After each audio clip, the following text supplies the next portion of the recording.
Chapter 17. The Lab. I was in a white room. It was dark by the soft glow of my teal Seneva eyes.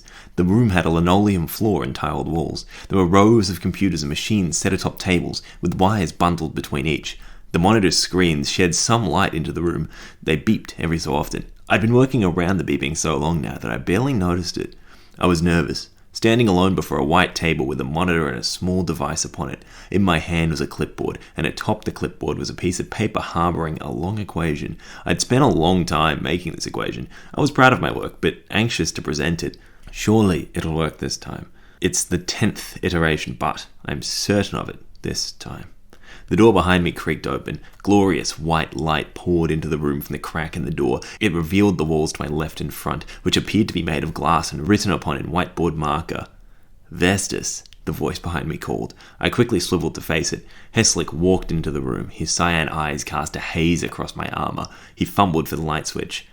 "Are you a vampire, are you?" he joked. "Even a Seneva as brilliant as yourself needs some light to work."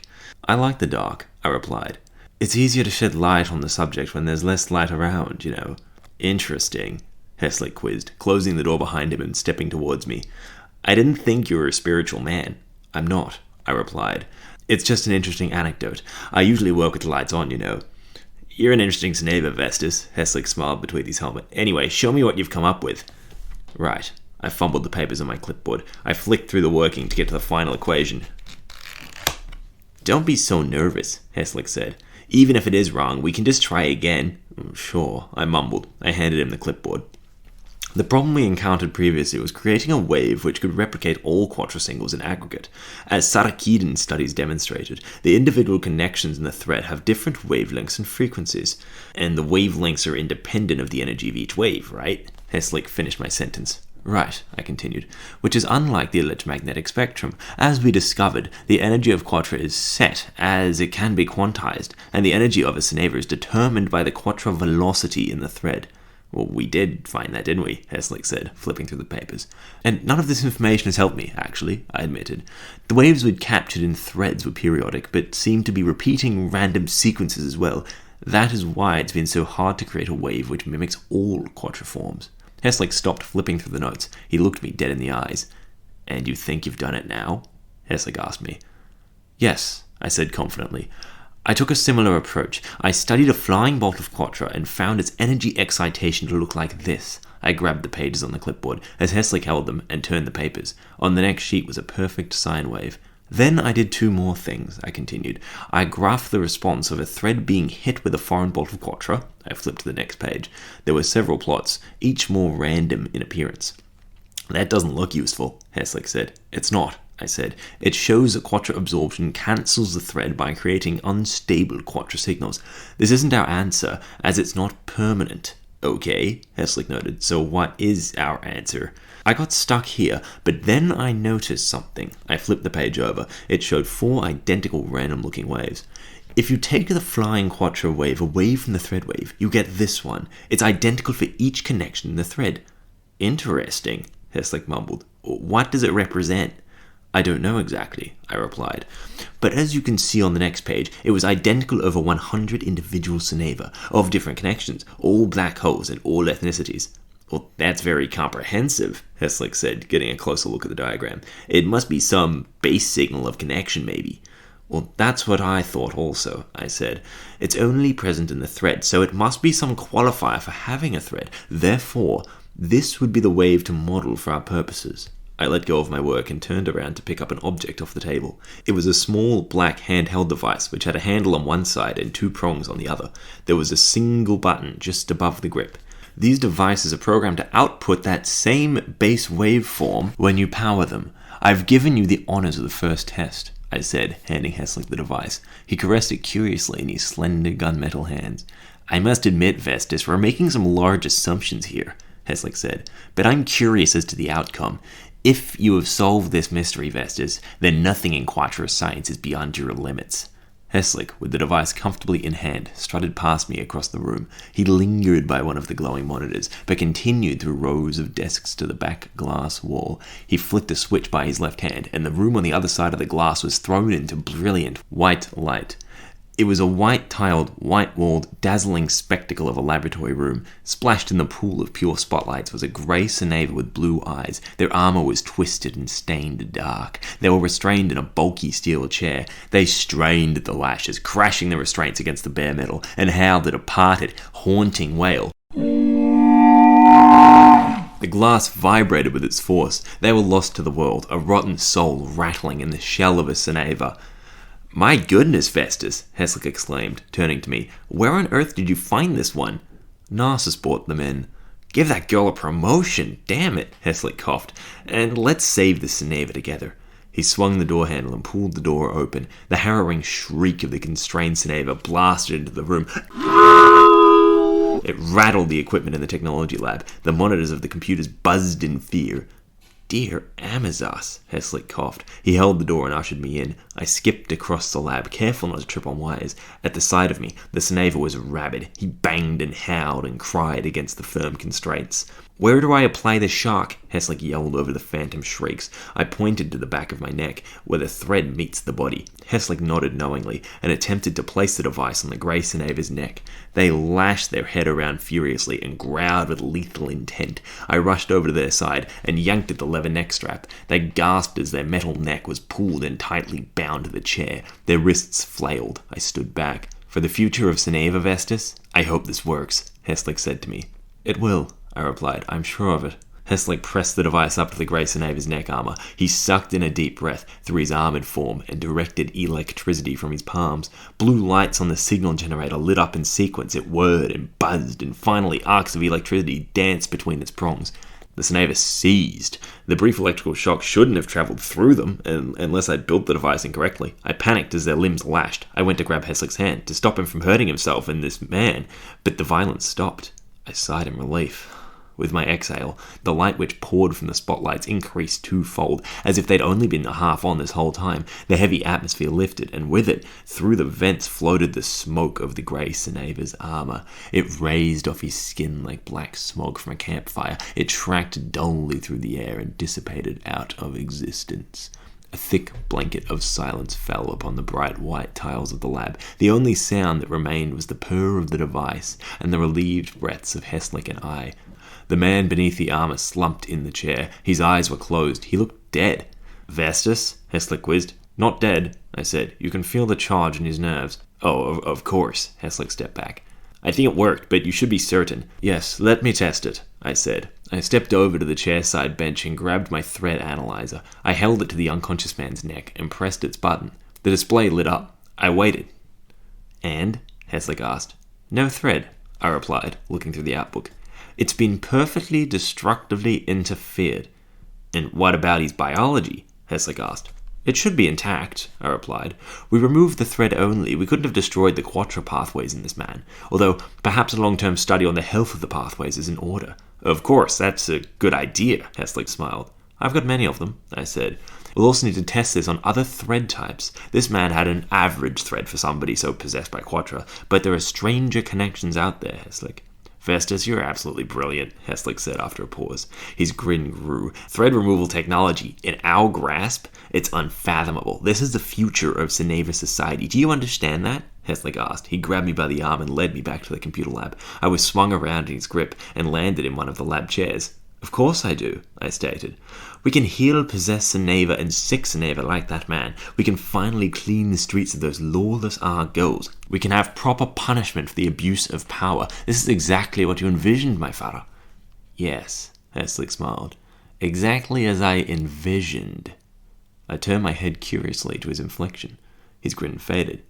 "Envisioned, my father?" I asked. "It's not still your plan?" "Well, for the meantime, yes," he said. The joy had faded from his voice. The cyan in his eyes and partition muted. What do I need to add to this?" I asked. "At this rate, anything is possible." "This alone will not tie together our future, Vestus," Heslick said. "I have an idea. It involves the wireless transmission of electrical waves, like Tesla tried to do once." "Transmitting electrical energy through the air?" I asked. "Perfectly.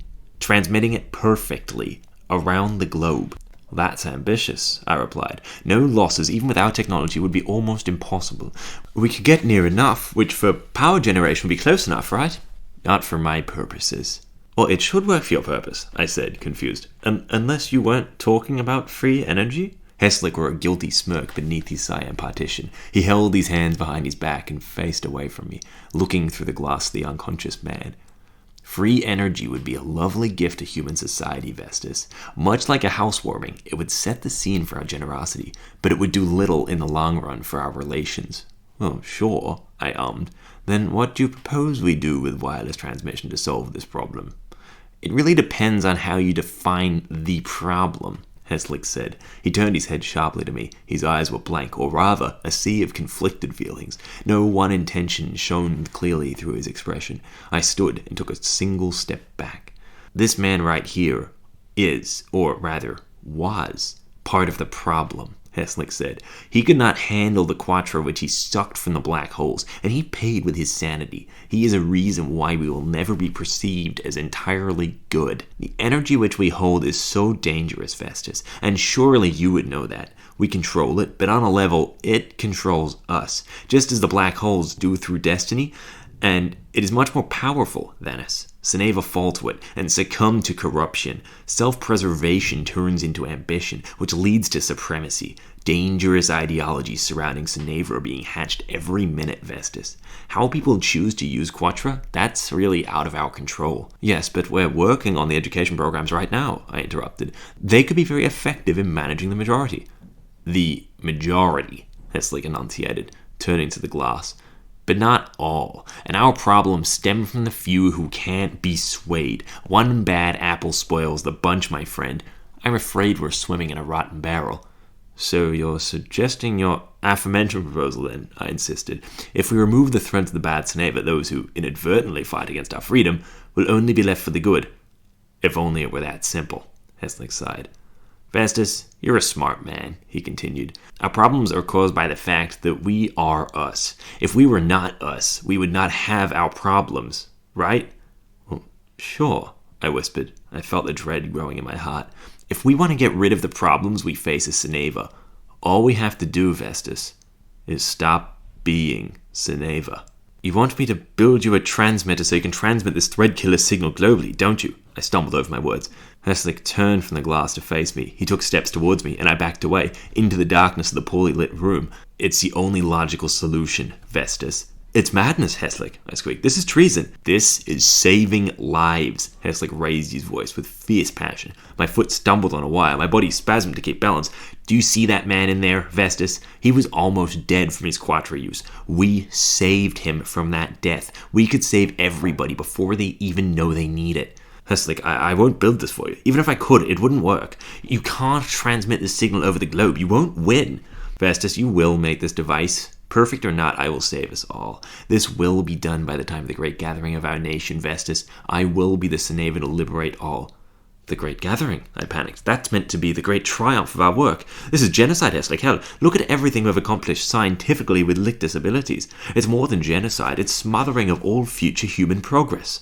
Heslick laughed. He livened the pace of his advance and flicked his wrist to draw his jagged sword. Sparks of electricity spurted from its edges, liquid charge dripping from its metal. Cyan energy roared through his helmet, and the sparks consolidated. They clumped together and formed a frightening red rope of superplasma. The room was bathed in a hot red glow. The plasma hung limply between the sword and the floor. The tiles melted and caught fire under it. Heslick continued to advance, drawing a charred line in the floor towards me. I backed into a desk, and in my rush to get away and keep my eyes on Heslick, I pushed it over. The cable wrapped around my arm, and I went down with the table, landing between its legs and bench top. The computer atop it smashed across the tiled floor. I became a tangled mess in the wires under the table, squirming for freedom. I yanked at the cables and flailed my hands, but I couldn't escape them. I was splayed across the bottom of the bench. It's clear, Heslick said, stepping towards my trapped body, that you don't agree with me, Vestas. I thought you were a logical man, but maybe I was wrong about that. He held the thread-killer device in his left hand. It whirred and purred, and an arc fizzled between its prongs. I cringed and kicked my legs. Heslick knelt down to my level, staring through my eyes and into my soul. The rope of thick red plasma dove into the floor as he knelt. Toxic fumes burst from the bubbling ceramic floor. This is a great invention, and you have many more up your sleeve, he said. He let the arc linger between our faces, then put the device down by my feet. Heslick, people will hear of this, I shouted. Will they? He asked. The heat of the plasma threatened to melt my leg. He let sparks dance between his long, grey fingers. Of course they will. I'll tell everybody. There's no way I'm working for you anymore. See, Vestus, I'm not sure there's really much to tell if you don't remember it. He grinned. His free hand lunged for me. He wrapped his sparkling talon around my skull. I kicked and squirmed, but there was no escape. Neural editing, I believe that's an assertion of your own, yes? He quizzed. Your memory of this day will be non-existent soon. I'll reenact this whole scene with you. We'll discover that your equation works, and we'll set to work curing the possessed and riddling the world of Ceneva criminals. A shock roared through my brain. I passed out. I woke up, my arms flailing wildly and my mouth agape. Oh my goodness, I'm not Vestus, I shrieked before analysing my situation. Whoa, you're alive, Natalie jerked in surprise, throwing some book halfway across the room. She leaped across the bed to grab my hand. I was in my own bed. Celeste was there too. She was using the house phone, but excused herself as I sat upright. Natalie sat over me on the bed. She held me up as I flailed my head around. What was it about Vestus? Celeste asked me. She put the phone down and sat on the bed with us, opposite Natalie. Holy cheese, just let me comprehend what happened, I gasped. Actually, why don't you two tell me what's just happened now? You've been passed out for about an hour, Natalie said. An hour? I exclaimed. You were intoxicated. You did not take it very well, Celeste said. I'd already taken out the Iver. Natalie and I took on Vestus and his student, and Juan. We grabbed you and ran. You've been in bed for about an hour now. Jesus, thank you, I said. Really, you two, I can't believe it. You took on 3 Ceneva by yourselves? Natalie smiled in my approval, still holding my hand. I let hers go. Celeste grinned. She knew she was talented. No, what was that you said about Vestus? Celeste asked. I was in a crazy vision, I said. I was Vestus, and I was presenting a discovery to Heslick. What kind of discovery? Natalie asked. They made a thread removal device, I said. They used it on a guy, and it worked, and then they said they had to test it on strange threads. There was a synchronous gulp in the room. Then Heslick said that he wanted to use it to remove all of the threads in the world, using a free energy transmitter. That sounds ridiculous, Celeste said. Why would he want that? Then why would Vestus go along with such a thing? Well, Vestus didn't, I said. Heslick altered his brain. He put electricity through it and edited the neural pathways there. Goodness, Natalie gasped. Oui, Celeste urged. But why would Heslick want that? For Ceneva? He said that the only logical solution to the Ceneva's problems was to end the Ceneva. Well, holy cheese indeed, Natalie mimicked my previous outburst. Well, sure, that is logical, Celeste said, but devious as all hell and disloyal to absolutely everybody. Of course he'd do this. I never trusted him, and that made me crazy? Celeste sighed and pouted. So what do we do now? Natalie asked. I don't know, Celeste said, but I'll never stand by while somebody threatens my livelihood. Natalie and I looked at her quizzically. Lots of prejudice against Ceneva in France, she clarified. I've had enough of it over there. People telling you to give up your soul to be normal. Heslick is threatening to strip us of our identities, and I will not let that happen. But I don't know what we can do. I can't get too close to Vestus or Heslick or anybody right now. Let's take time to think about it, Natalie suggested. We'll think of something, even if that answer is doing nothing. Celeste almost growled at the suggestion of doing nothing. That won't do. This isn't something to be passive about, Celeste grumbled, then sighed.